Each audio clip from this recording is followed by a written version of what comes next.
After the breakup, it only took a single word from Serena to ensure that nobody in the entertainment industry dared to offer me a job. Her tight circle of wealthy, judgmental friends finally felt comfortable enough to voice their dislike of me.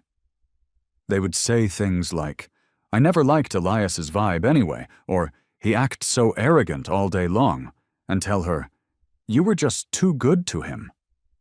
They told her she had spoiled me rotten. They told her to relax, insisting that I loved acting so much that I would be back crawling on my knees within 3 days. 3 days. They bet I would crack by tomorrow. Serena sat in the center of the crowd, listening to them with an indifferent expression on her face, silently agreeing with everything they said. Later, I was spotted meeting a woman they didn't recognize. The headlines read, "Superstar Elias caught on a blind date in his hometown, and she's a total knockout." After the video dropped, it went viral online immediately, topping the trending topics. The studio lot was freezing in the dead of winter. A bone-chilling cold permeated every corner of the set. My hands pressed against the rim of the artificial lake, which was crusted with ice. My thin costume was already waterlogged, dragging me down. I took a deep breath and sank back to the bottom of the water. Suddenly, the director shouted from above, "Elias, change the angle. I'm cutting to a close-up. I need to see that emotion the instant you open your eyes." I climbed out of the water, shivering uncontrollably. My assistant, Sarah, rushed over to wrap a thick down blanket around me. During the break, I overheard 2 extras whispering nearby. Is it true the Silent Winter starts shooting next week? Can they really replace the male lead now? I heard the director spent a year looking for him out of thousands of candidates. After all that effort, how can they just swap him out? I don't know, the gossip blogs just broke the news this morning. Heard he offended some big shot. I pulled the blanket tighter around my shoulders, stopping in my tracks, my body unable to stop trembling from the cold. In this industry, most gossip blogs have operators and agencies behind them. When news that seems incredible breaks, it is rarely baseless wind. As for whether the news becomes fact, that depends on how the stakeholders spin the narrative. Plus, I remembered that night when everything completely fell apart. Before I left the villa, Serena looked at me with eyes that looked like dark, rolling storm clouds. As soon as I got to the dressing room, Sarah handed me my phone. "It's Mitch." I gripped the phone, hesitating for a long time before finally putting it to my ear. There was a moment of silence on the line. After a few seconds, his voice came through, cold and hard. "I don't know if I should call you stupid or pitiful. I don't have the power to fix this mess. I only got involved in your crap because I was blinded by the money and listened to that woman." I pursed my lips and stared at the floor. "If it really comes to that, I'll find a way to pay the damages." He laughed, a harsh sound. "Billions in breach of contract fees. How are you going to pay that? If your brain hasn't frozen over on that set yet, listen to me. Take the earliest flight back to New York. She's at the club. You go there, lower your head, and everything gets solved." I told him sincerely, "If I go back, I'll die, Mitch." He didn't say another word and hung up the phone. The top spot on the trending list was now "Elias replaced in the Silent Winter," followed by a dark red breaking tag. I clicked into the thread. The top posts were from the usual gossip accounts that had been running hit pieces on me since I got famous. My team knew exactly who owned them. Usually, unless there is egregious slander, teams don't engage. Artists aren't afraid of bad press. They're afraid of no one caring. After scrolling through a few posts, I finally saw that name referenced as a comparison. The movie The Silent Winter had been highly anticipated since pre-production. Producer Hayes had a reputation in the industry for having the Midas touch. Director Vance was a legend in cinema. Add in the golden screenwriter Cole, and people were breaking their heads trying to get even a minor role. When I was preparing, I wrote a character biography as thick as a book, covering almost every character in the film. Back then, I was filming another project while stealing every spare moment to study the role. Sometimes, after wrapping late at night, I wouldn't even have time to shower before diving into my room to practice over and over. At that time, Serena and I weren't like this. When I accidentally fell asleep on the sofa holding the script, she would occasionally visit my hotel near the studio. She'd quietly crouch on the carpet, skillfully remove my makeup while I slept, and then carefully help me into bed. She knew better than anyone how much effort I had put in to get cast in The Silent Winter. The day I found out I got the lead, I pretended to be calm on the outside, thanking the director with a normal expression. But back at the hotel, I hugged Serena tight. She flusteredly hugged me back, letting me hold on for dear life. Laughing, I extended my hands to mimic the director for her. You know what? He held my hand and said, "Elias, thank you for letting me see you. You were born for The Silent Winter. There is no second choice." Vance himself certified it. I am the lead he was looking for. Me and no one else. Serena held my face, stood on her tiptoes to kiss me, a smile on her lips. Amazing. Maybe because she knew me best, she knew exactly where my weak spots were. That's why this cold knife could cut the deepest. A host known as the industry's Mr. Nice Guy sent me a text specifically to warn me. Elias, prepare yourself. I heard the other party is a wealthy heiress with a background, but she also has connections in the PR world. The wealthy heiress was Serena. The head of the Sterling Group was also Serena. But none of that compared to the identity she rarely showed people. I still remember the moment I stepped out the door that night. Serena was sitting on the sofa behind me. She didn't move, but her voice was like ice. Elias, as long as you bow your head and admit your mistake, and make that person go back to wherever they came from, I'll let bygones be bygones. Facing the cold wind, I looked back at her with a smile, my unshed tears falling into the night. Miss Sterling is generous, but I'm bored. Let's break up amicably, don't make it ugly. She looked like she wanted to strangle me, but she kept her chin raised, staring at me coldly. Walk out that door and there's no turning back for us. Think it through. I had thought it through. Between her and me, there was no turning back and no way home. It's just that as cool as I looked walking away that night, I looked equally pathetic now. In this circle, news travels so fast you don't have time to react. Forcing myself to pull it together, I let the makeup artist and stylist prep me, then got in the car to head to a scheduled brand launch event. Head down, I quietly recited the product details I'd memorized, temporarily pushing everything else to the back of my mind. Just then, my assistant warned me. Mitch says the vibe from the global team at Lusso is off. He suspects the media on site has already received news. If they ask related questions, he wants you to handle it flexibly. The Lusso endorsement came after my hit drama aired earlier this year. Before signing, the brand had vetted me for nearly 3 months. The contract was practically drafted. How could they flip just like that? I opened my mouth but couldn't make a sound, my fingernails unconsciously digging into my palm. It's not rare for rivals in the entertainment industry to intercept resources. But unless an artist has broken the law or has a massive scandal, usually no one dares to reach directly into someone else's pot to steal food this blatantly. Outside the car window, flashbulbs flickered like lightning.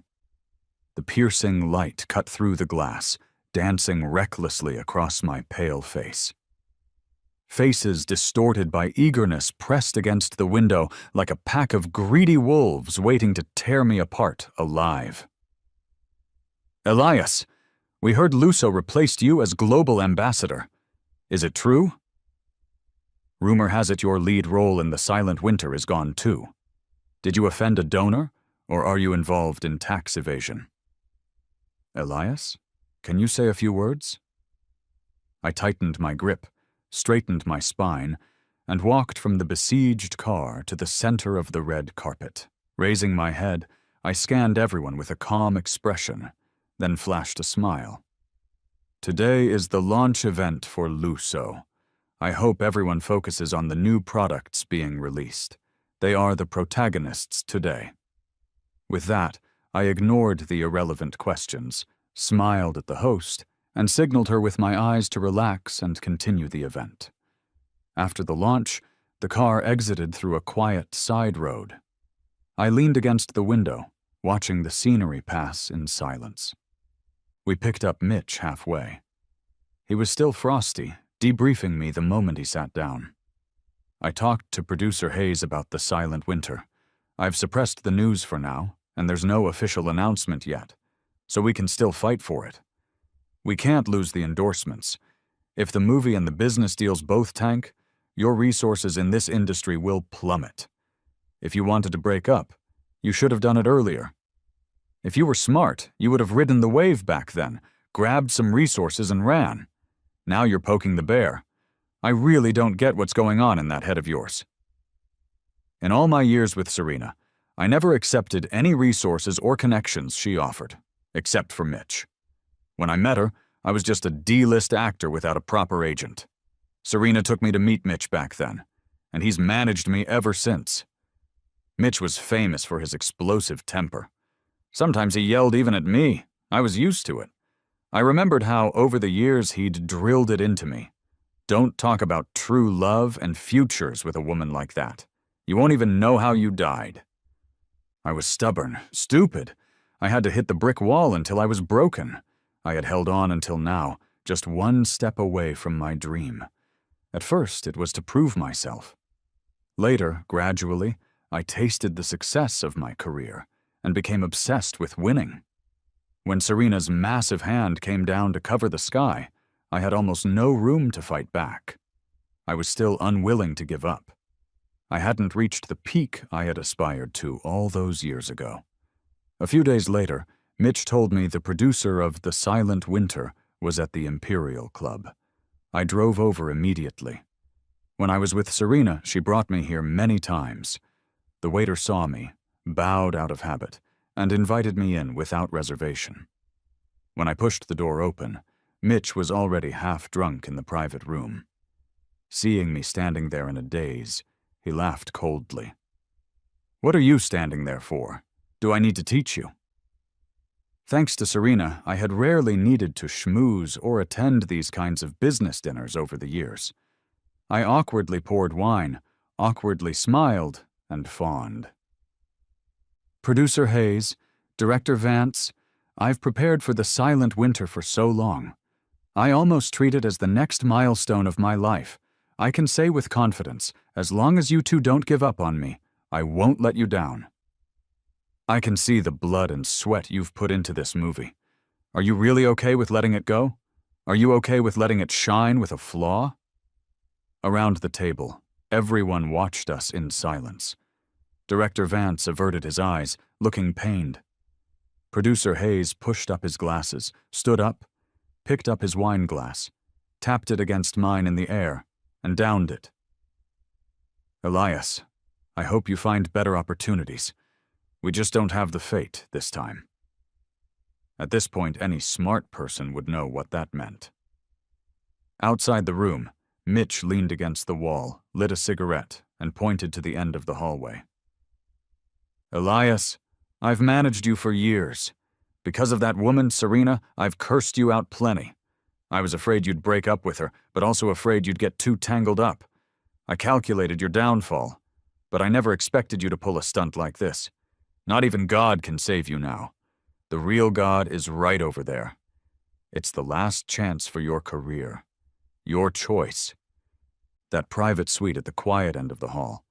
I knew it better than anyone. "Serena, I'm telling you, after this whole sequence of events, he'll definitely come back kneeling and begging you within 3 days. He's just an actor in a dirty circle, addicted to putting on airs, looking all high and mighty all day. I've hated his guts for ages. You were just too good to him, spoiled him beyond belief. That's why he dared to go out and embarrass you." The speaker was Serena's best friend, Bianca. I still remember the first time we met. She was friendly enough, calling me little brother and asking where I was from. Later, seeing me appear with Serena, she became exceptionally harsh toward me over the years. But usually she wouldn't judge me this sharply in public. Back then, perhaps relying on Serena's favor, if Bianca dared to say one word about me, I'd fire back 10. I usually left her speechless, and Serena would always smile, watching me, indulging me. But now, she let Bianca say whatever she wanted. In the dim room, the people and objects were all excessively luxurious. The woman surrounded in the center remained silent, quietly playing with a silver-gray lighter in her fingers. 3 days? I bet he won't last until tomorrow. If you ask me, give him a taste of his own medicine. When he comes back, sweet-talk him until he can't leave you, then dump him. I gazed at Serena. That face I had spent nights whispering against, everything I had loved until there was no way out. In this moment, the winter wind rushing through the hall seemed to pierce right through my chest. I didn't listen anymore. I turned and left. Inside, the woman sunk into the sofa finally deigned to tap the table, speaking faintly. "It's not your place to dictate how I do things." She glanced at Bianca with warning eyes.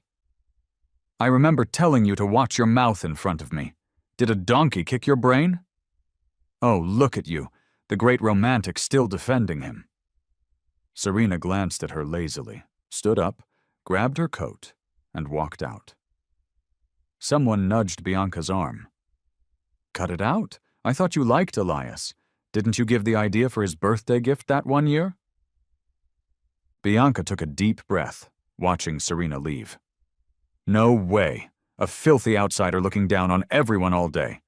Damn fake nobility. He thinks our money is dirty. I get annoyed just looking at him. Why did you have to poke the bear right now? Can't you see she doesn't want to break up with Elias at all? She's Serena Sterling. Have you ever seen anyone stomp on her face and walk away unscathed? Isn't it precisely because that person is Elias?" Bianca didn't speak again. She watched Serena's retreating back and exhaled a puff of smoke.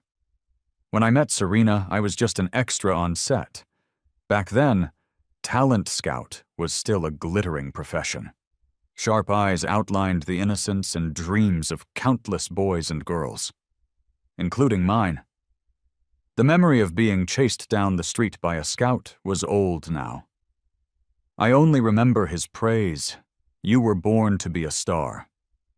I was confident and bold then. I was great at school. How hard could acting be? Don't tell me acting doesn't need education. Aside from talent, acting is about learning and diligence. I learned everything quickly and well. Acting was no exception. If nothing else, I'd use brute force study tactics. Once I had money, I'd go to acting school. It wasn't a problem. Unfortunately, scouts only discover. They don't cultivate. After that, it was sink or swim. Even roles I won through auditions could be snatched away halfway. It wasn't until the third time Serena came to the set that she properly tapped my shoe with the tip of her high heel. "Follow me. I'm rich. Whatever movie you want to shoot, I can get it for you." I heard she was a wealthy heiress from New York. Her best friend was inside, fawning over the female lead, while she stood outside, frowning impatiently. She looked like she would never come to a place like this again, yet she came 3 times in a row. I looked up at her. She was truly beautiful. Beautiful enough to make one lose focus. I ignored her, looking down to pick at my tasteless boxed lunch. "You're bluffing?" She smiled but didn't speak. Extras passing by asked for her autograph, but she pointed her chin at me. "This is my artist. Don't look down on him eating a $3 lunch right now. Believe it or not, he's going to be red-hot famous one day. By then, his autograph will be worth gold." The blushing girl turned her notebook toward me. "Dizzy, I wrote my name in neat print. That was the first time in my life I gave an autograph. I signed countless times after that, but I never felt that heart-pounding joy again. She said I would be famous, not because she had confidence in me, but because making someone famous was too simple for her. It was something she could do with the lift of a finger. When she pursued someone, she was open, arrogant, and persistent. I looked at her again and again, then laid it out. I'm going to be a big star. Can you handle a secret relationship? She looked amused, yet compromising. Small guts, big appetite.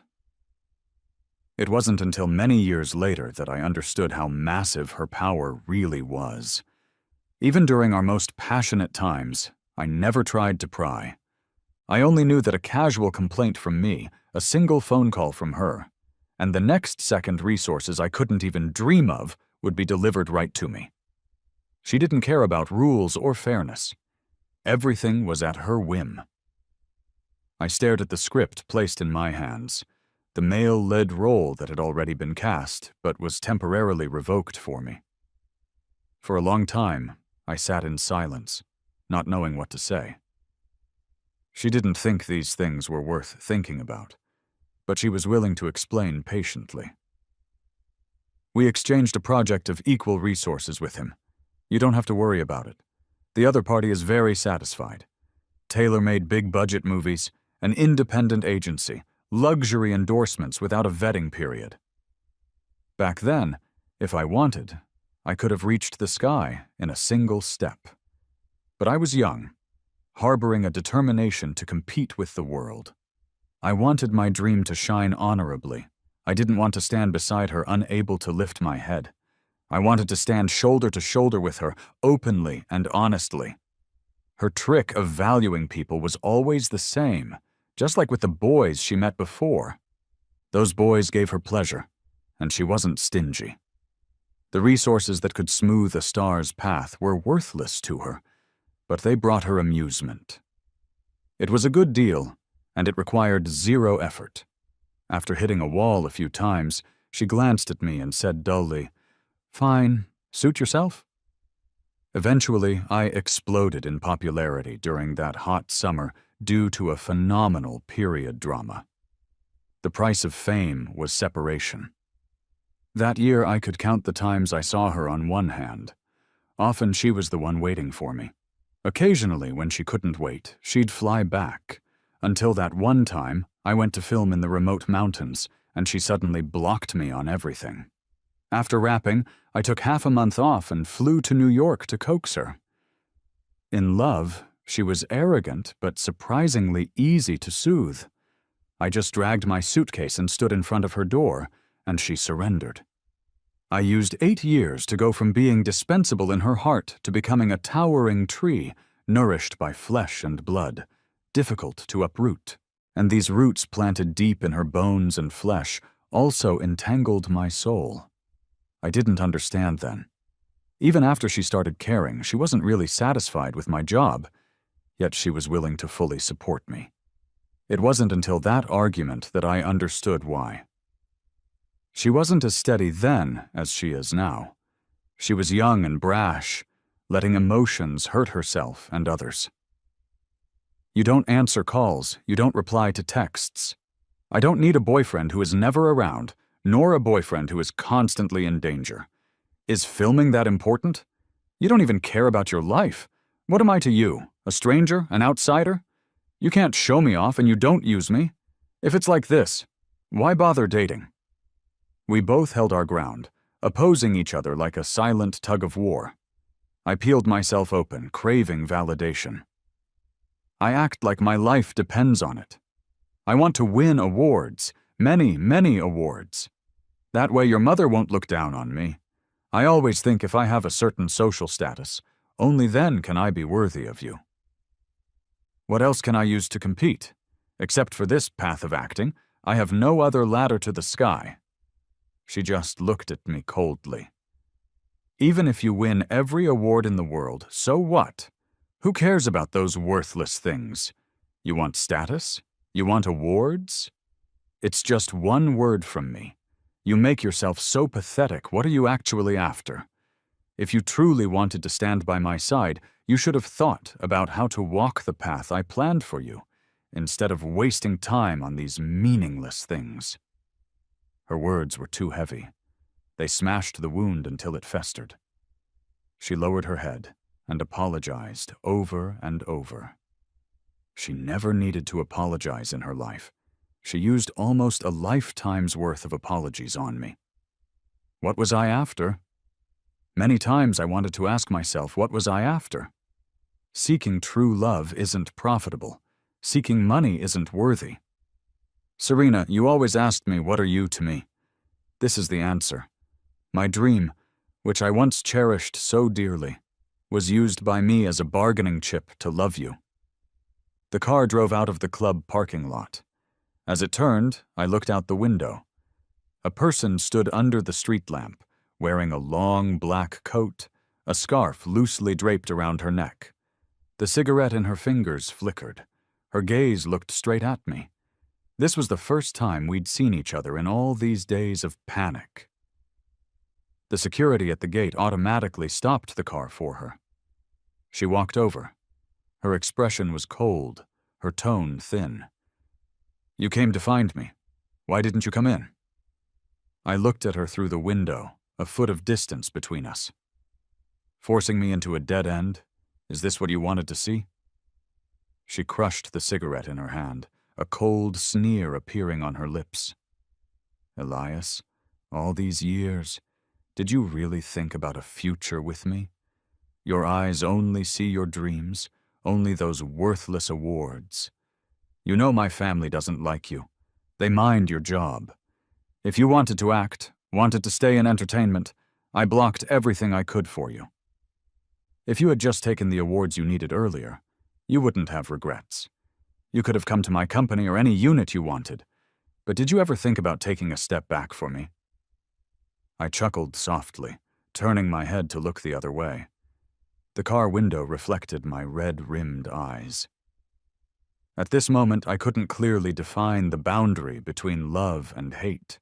It was only now that I finally understood all our efforts over the years were actually pulling us in opposite directions. If she had Twitter, she could open it now and see the suffering I was enduring because of her orders.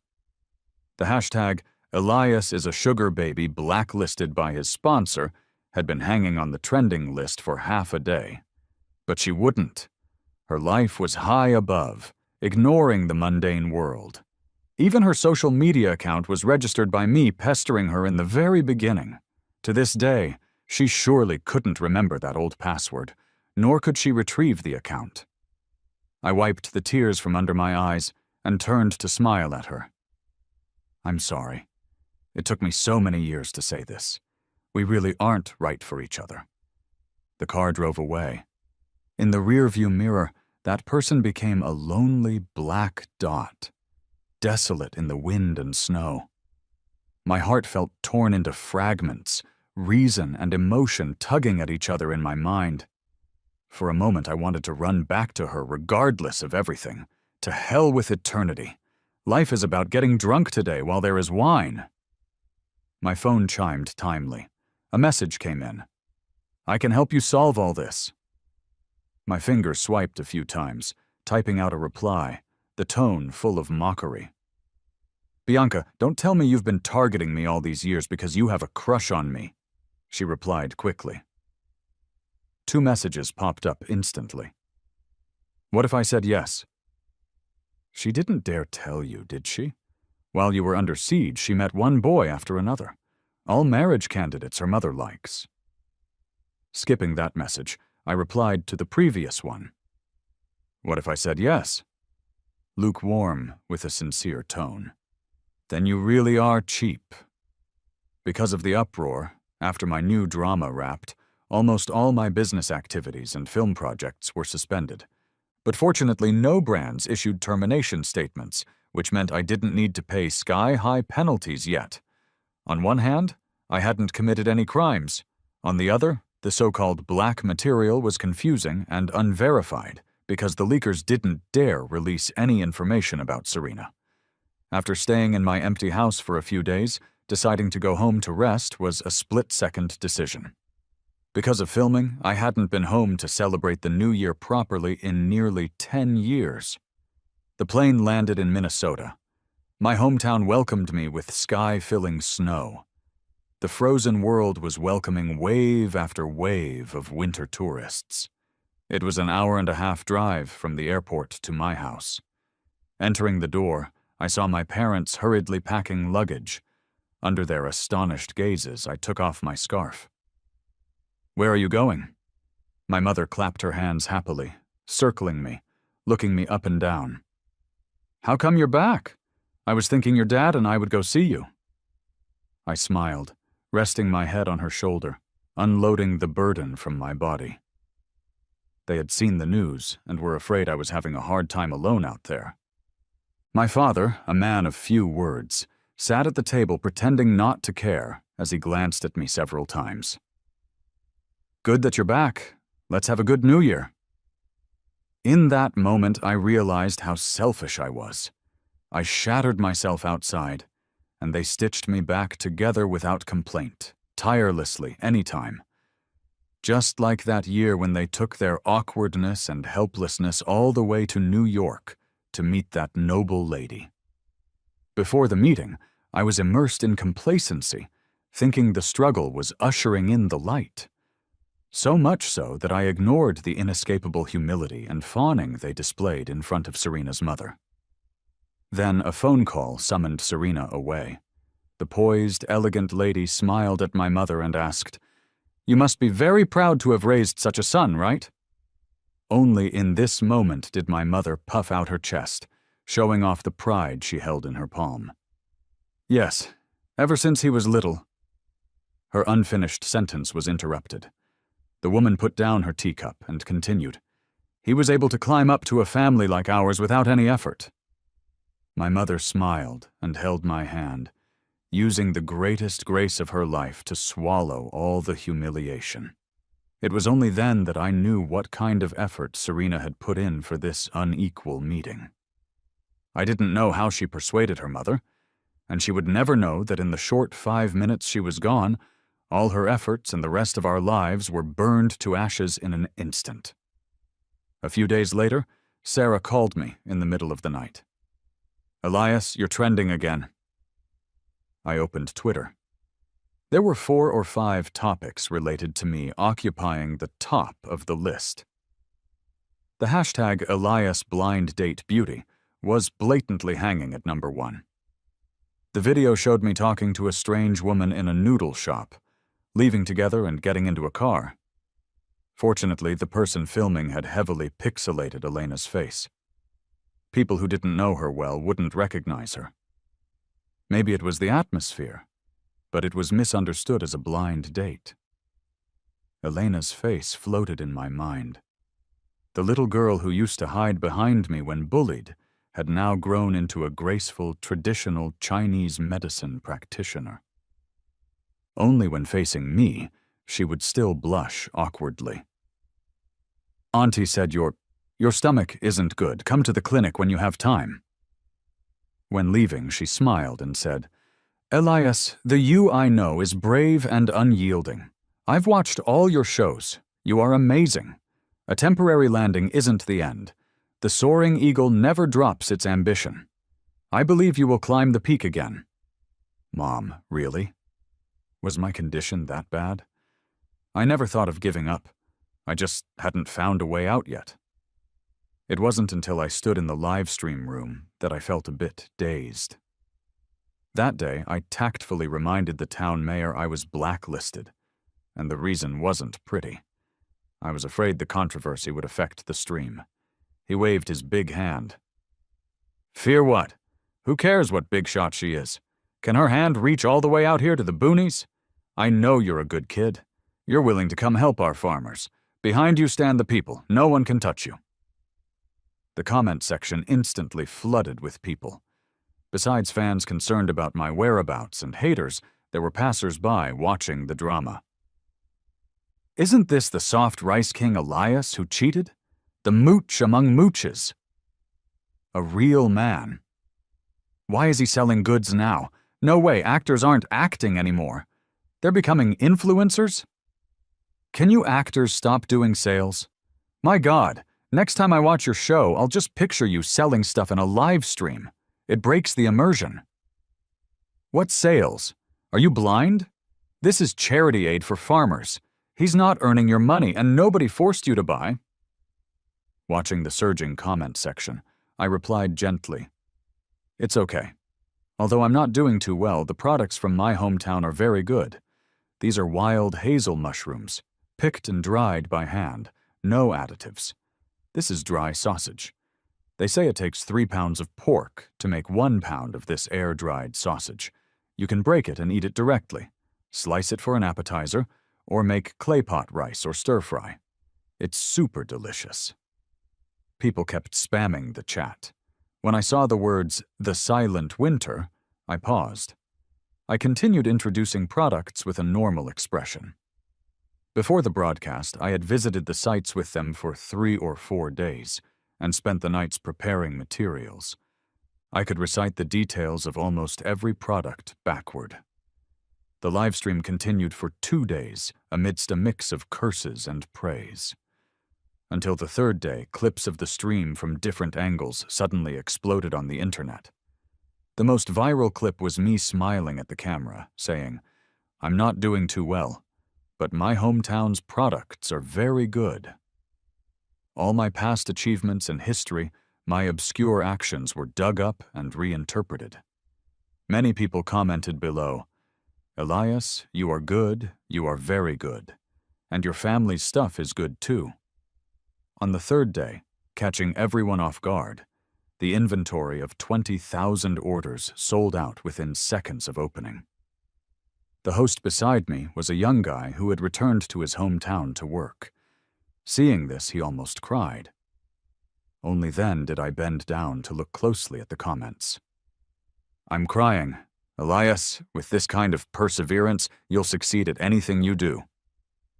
Have you ever seen a celebrity live stream where they explain the origin of a product so seriously? If you didn't say he was a star, I'd suspect he went and farmed it himself. Who the hell is trying to ruin our Elias? You guys have been digging for days and haven't found any dirt. Doesn't that prove something? Huh? No dirt? Isn't being a sugar baby dirt? LOL, he's so handsome. Oh my God, even without makeup. I smiled silently. The massive malice was being compressed into a corner by the influx of kindness, becoming something I didn't need to care about. More and more people flooded the room. I struck while the iron was hot and continued introducing products. "We still have wuchang rice. Please feel free to order." The soft voice came from the phone. Serena tossed the phone onto the desk, then picked it up after a while and propped it up. Mitch opened the door and entered, seeing her expressionless face. "He's an actor. What were you thinking letting him do this kind of live stream? This isn't about what I think. Shouldn't I ask you?" Mitch looked at her. "Isn't it you who forced him until he couldn't get roles or business deals?" He and Elias were in the same boat, both backed into a corner. That day in the private room at the club, before Elias arrived, Mitch had drunk a lot of wine while fawning over them. Since gaining a foothold in the industry, especially with a giant Buddha like Serena standing behind him, he had never been this servile. Producer Hayes, Director Vance. He had held up his glass, smiling. "Didn't we agree to use our Elias? You personally decided on him as the lead.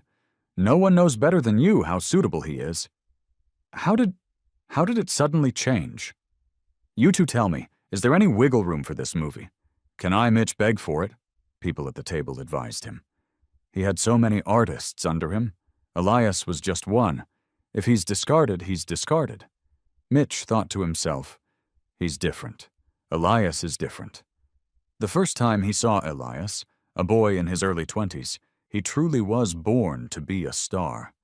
6'1", a devastatingly handsome face, but with eyes that were utterly cold and an ambition that couldn't be extinguished. Before meeting Mitch and Serena, he was squeezed out everywhere. Roles he had secured were snatched away at will. He couldn't even get a role as a face-showing servant next to the lead. Others were doing internships. He was taking extra work everywhere. Roles with no lines, roles without showing his face, playing dead bodies. He took them all. Under such difficult circumstances, his college exam scores never lagged.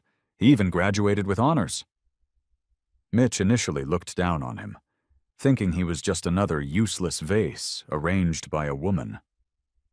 At first, the kid would cautiously explain, "I'm not a mooch. She's my girlfriend. We're just dating normally." Seeing Mitch ignore him, he stopped explaining, overturning all prejudices with one achievement after another. When Mitch was slandered by his ex-wife, his reputation ruined and his child almost taken away, Serena, afraid he would affect Elias, wanted to replace him without hesitation. It was Elias who would rather fight with her to keep him, accompanying him to fight the lawsuit and get the kid back. Thinking of this, Mitch looked again at the silent Serena and mocked. At first, didn't you dislike that his love was too intense, that it annoyed you to the point of avoidance? Why are you now insisting on finding the love you once dismissed? In their 3rd year together, Serena still didn't care much about Elias. That silly kid told everyone he met he was in love. Who would have thought? She was lukewarm, terrified of his appearance, telling everyone, "This kid is good at everything except he loves talking about sincerity. What is that worth?" When Elias heard this, he came back and locked himself up for 3 days, unable to eat. It wasn't until Mitch punched him in the shoulder that he pulled himself together and went to work as if nothing happened. In the quiet moments, he was full of defiance. "The more she fears it, the more I want her to treat me with sincerity." Thinking about it now, Mitch still thought he deserved it, asking for trouble. What kind of person was Serena? Even after all these years, he had never figured her out. The only time he got close was when he went to pack things for Elias and accidentally glimpsed a bright red passport. Serena turned around, smiling mockingly. "Did I not give him a chance? Look at what he did, one woman after another." "Who is forcing whom?" Mitch countered. "You were with him for 8 years. Aside from his parents, the person who understands him best should be you. 8 years of time couldn't buy your trust. You actually believe he would cheat? You questioned yourself and you insulted his heart." The woman Serena's mother found was really green and awkward. Elias had leaned against the doorframe, watching her trembling as she put something in the water glass. He was expressionless, silent. In just an instant, he made a decision. Subsequently, a photo of Elias entering and leaving a hotel with a strange woman went viral online. Someone like Serena, her class, her identity, destined her to naturally lack too much empathy. She couldn't learn to look people in the eye, couldn't understand the suffering of the mundane world. She might have Elias in her heart, but the love brought by looking down from above could never penetrate the flesh to reach the depths of the soul. She wouldn't understand what Elias's worthless persistence over the years was, nor could she understand his thin, pitiful self-esteem. But in this society, for a successful man, if a woman stands beside him, regardless of whether she's useful, all his success will inexplicably be attributed to that woman. Let alone a woman like Serena Sterling. Mitch wasn't really afraid of her anymore these years. No matter how he cursed, Serena didn't pay much attention. But he forgot that Elias wasn't here now. He blurted out, "You rich people really love being bitches." Serena looked at him coldly. "Get out!" When Mitch rolled out, he slammed the door heavily, relieving a bit of his anger. He wasn't too worried about Elias right now. This move was played well. If he came back in the future, he'd have extra leverage. "Elias, you will succeed at anything you do. The mercy of fate is that as long as you keep walking, it always prepares a path for you." With this belief, I smiled and walked out the door, instantly seeing the woman in the icy world. I didn't have time to wonder how she found such a remote place and made her way here. Under the dim street lamp, I didn't know how long she had stood. It was freezing tonight. Thick ice and snow covered the road. Because there were few pedestrians, the snow wasn't cleared in time. Serena walked toward me, her steps crunching in the snow. I watched her like this, then suddenly spoke. "Don't come over. My mom doesn't like you." "Serena, in this world, not only does your mom dislike me, my mom doesn't like you either." She stopped, looking at me with weary eyes across the short distance. "Elias, show me the place where you grew up." She still remembered what I had mentioned countless times that year. "When there's a chance, I'll take you back to my hometown. That place is small.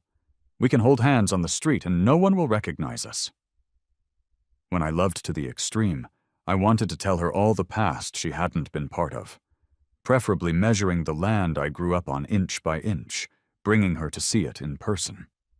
But back then, she had little interest. Maybe she felt it was a burden, and now, after the breakup, it was a silent walk, one following the other. Serena stopped at the hotel entrance. She was used to luxury hotels, places costing thousands a night at the minimum. The place in front of her, $40 a night, was incongruous even with the shoes on her feet. But this was already the best hotel here, the only business hotel. She turned to look at me, her gaze seeming to cross 1,000 mountains and rivers. "Elias, come back with me. After we go back, do whatever you want." "Between us?" Crossing my arms, I looked up, smiling and interrupting her. "Did the matchmaking go well? The guys you met were all good, right? Not annoying enough to make you struggle between two ends?" She pressed her lips together, saying nothing.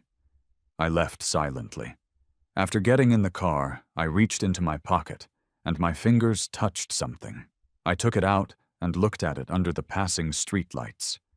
A piece of paper folded into a heart. Written on it were the words, "Makeup coupon," in my handwriting. So childish. I chuckled, reading those 3 words. I rested my head against the window, tears sliding down silently. Serena back then had said the same thing. So childish. I promise you, for many, many years to come, this coupon allows Elias to make up with you unconditionally once. How could she dig out these things that should have been thrown away and travel 1,000 miles here with them? The car turned around, arriving at the hotel again. Serena was still standing at the door. Her eyes were still indifferent to the world, only the cigarette in her fingers burning with a bit of worldly air. I placed the item in her palm, looking straight at her. "Serena, we aren't making up. We made it ugly when we separated. This time, let me say goodbye properly. Between us, let it end here." Her face was very pale. Her already fair skin looked increasingly transparent. "Give me a little more time." I shook my head. In that moment when I couldn't control my emotions, I turned around. The person I truly loved for all those years. There was a day she loved me too. For the rest of her life, whoever she loves, I wish her happiness. No matter when, I wish her a joyous life, asking nothing of the past. Serena gripped the thing in her hand, watching the person in front of her step into the wind and snow, never looking back. I knew she wouldn't entangle herself too much. Coming this far was enough. In her vast and mighty life, I would eventually become a dusty memory, a passerby of yesterday, no longer necessary to recall. The next day, I received news that she left on an early flight. At the same time, I received a phone call. "Elias, I saw your live stream. You are amazing, excellent. I want to ask you now, are you still willing to star in The Silent Winter? I'm sorry. I couldn't find anyone more suitable than you. If producer Hayes can't handle the pressure and pulls the funding, I'll figure out the money. The Silent Winter isn't just your dream. It's mine, too. Do you have the confidence to build this dream with me?" Hanging up the phone, I looked out the window, unable to recover for a long time. In this moment, I suddenly remembered many past events. In those memories, I met my dream first, then I met you. I'm going back to where the dream began. This time I'm still alone, but I will make it take root and sprout, blooming into the most brilliant flower. That year, Elias swept the major award season, winning Best Actor across the board. The media dug up the movie that brought him fame, The Silent Winter, which was sent to Cannes for competition. A pearl not covered by dust, unpolished jade finally glowing. This was the world's praise for him. As he stepped down from the podium, the screen behind him played clips from his legendary works, one after another. Over the years, he went from a small extra to a crowned king, riding the horse, crossing the mountains. He truly lived up to that phrase, red-hot famous. Amidst the tireless discussions, a video quietly climbed the trending topics. The video quality was old enough to blur memories. A young boy in a costume, holding a carving knife, seriously carving on a stone. Elias, what are you praying for? This was a famous eternity stone. Legend had it that if you carved a name on it, your wish would be granted. The young boy turned to look at the screen, a breathtakingly handsome face, smiling with intense purity. Bless my girlfriend with good health and a long life, and best if she loves me forever. Of course, I will love her forever too. The title of the video was simple, yet it clarified a rumor from many years ago. Not a kept man, no sponsor. He just had an unparalleled romance. Serena re-registered for Twitter. She rarely logged in. When she saw the video, her steps paused. She stood there for a long, long time. Overwhelming love rushed in, wrapped in the passage of time. Serena held her phone and suddenly laughed softly. The room was silent. You could hear a pin drop. Regret was about to drown her to death.